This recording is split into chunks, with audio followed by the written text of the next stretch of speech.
एक बार की बात है, हम सभी एक शहर में पानी के पाइप लगाने गए थे, जहां पर वाटर सप्लाई का काम मिला था। मेरी कंपनी को पानी के पाइप बिछाने का काम मिला था। मुझे वहां पर पानी के पाइप बिछाने थे।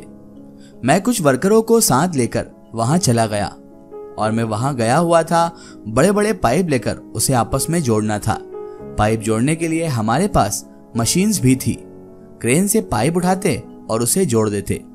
पाइप शहर से कुछ दूर से जोड़ते हुए पानी की टंकी तक लाना थे, जहां पर वाटर ट्रीटमेंट प्लांट था।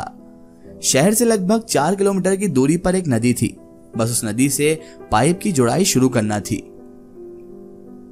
पानी एक बड़े से गड्ढे में जमा था, जहां से पानी के पाइप पानी लेकर शहर तक लाते थे। हम अपने काम पर थे। रोज सुबह सुबह ही काम पर निकल जाते और पानी के पाइप आपस में जोड़ देते।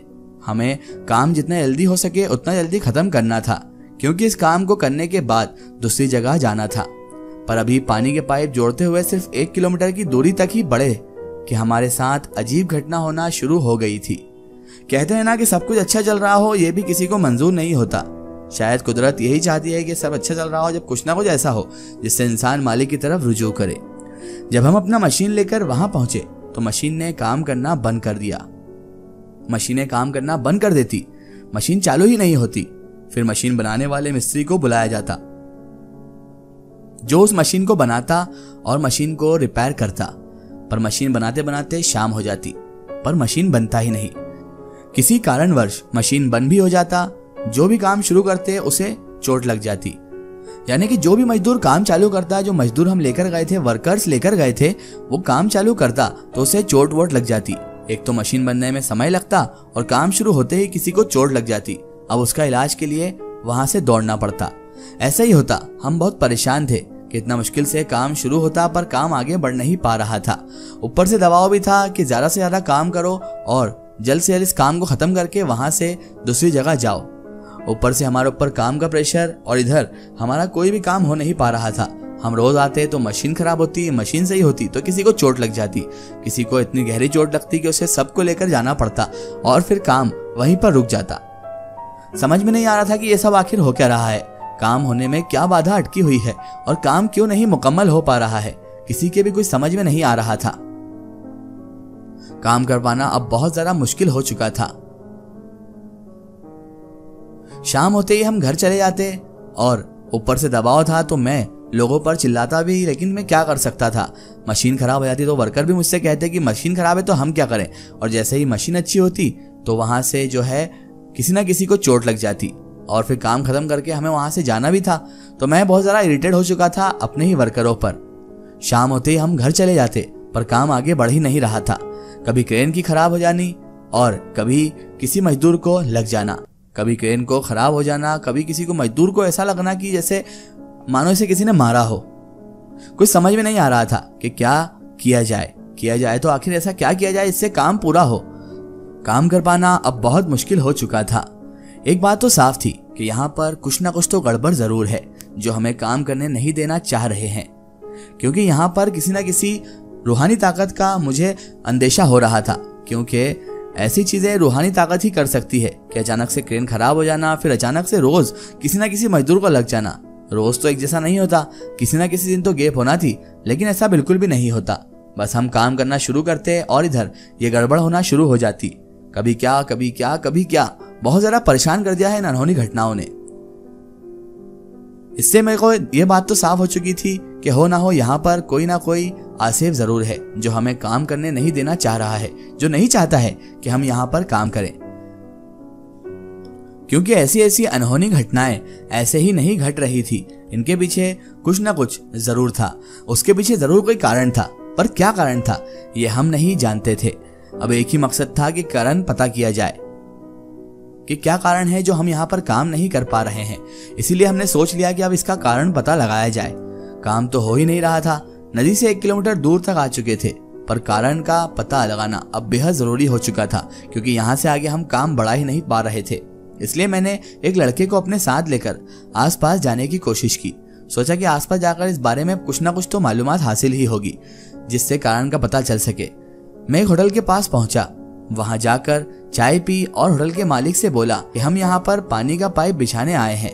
पर नहीं पता क्यों जब भी काम शुरू करते हैं कुछ ना कुछ अनहोनी घटना घटी जाती है, और कभी कभी तो ऐसा भी होता है कि समझ में नहीं आता कि कैसे मजदूरों को चोट लग जाती है।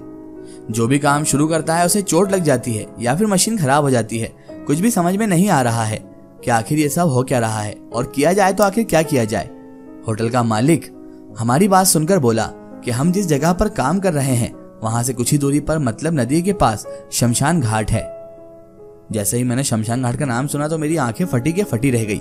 उसके आगे उस होटल के मालिक ने बताया कि जहां पर रात के समय बहुत सारे भूत प्रेत घूमते हैं, ऐसा यहाँ पर कई मर्तबा हो चुका है और यहाँ पर से कई बार ऐसी घटनाएं होती रहती हैं जो किसी के समझ में नहीं आती।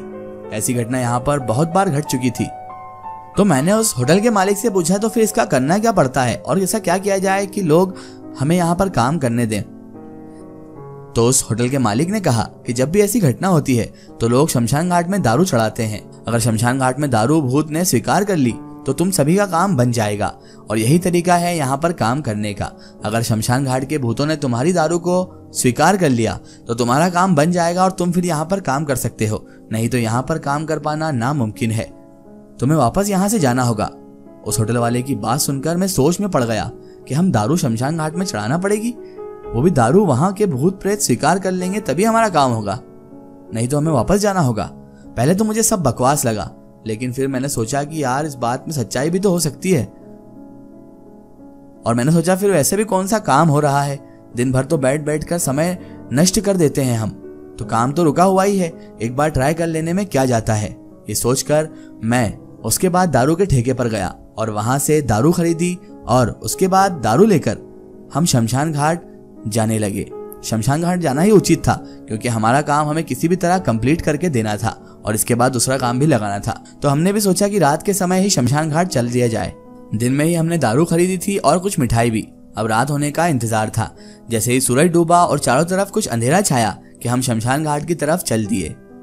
उसके बाद हम शमशान घाट पहुंच गए। हमारे हाथ में एक टॉर्च था जिसे जलाकर आगे का रास्ता देखते और चले जाते। शमशान घाट पहुंचकर एक जगह दारू निकाली और एक प्याला जिसमें दारू डालना थी।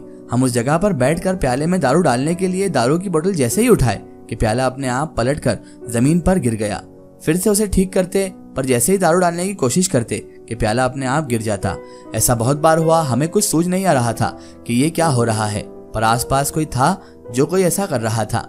फिर उसके बाद जिस लड़के को लेकर मैं शमशान घाट गया था वो दारू का प्याला पकड़ा, फिर उसमें दारू डालकर नीचे जमीन पर रखी गई। पर जैसे ही उसे जमीन पर रखकर छोड़ा गया और हम वहां से खड़े हुए तो पता नहीं कैसे प्याला अपने आप पलट गया। कोई नहीं था वहां, फिर भी किसी ने दारू का प्याला पलट दिया। अब हमें डर भी लग रहा था क्योंकि वहां पर जरूर से कोई ना कोई मौजूद था। ऐसा एक बार नहीं हुआ बल्कि बार बार हुआ। हमारे तो समझ में नहीं आ रहा था कि ये कैसे हो रहा है। हम कुछ सोच नहीं पा रहे थे, कोई दिख भी तो नहीं रहा था वहां पर उसकी मौजूदगी का एहसास साफ साफ हो रहा था।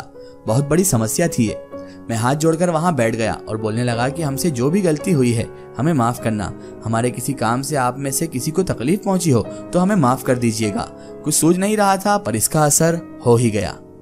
उसके बाद जो भी दारू उस प्याले में डाले हैं वो नहीं गिरी। हम प्याले में दारू भरे और मिठाई वहां पर रखकर वापस चले आए। पर उस दिन के बाद हमें कोई भी काम करने में किसी भी प्रकार की दिक्कत नहीं आई। बहुत ही आराम से काम करके हम वहां से चले भी गए, पर ना तो किसी को चोट लगी और ना ही कभी फिर कोई मशीन खराब हुई।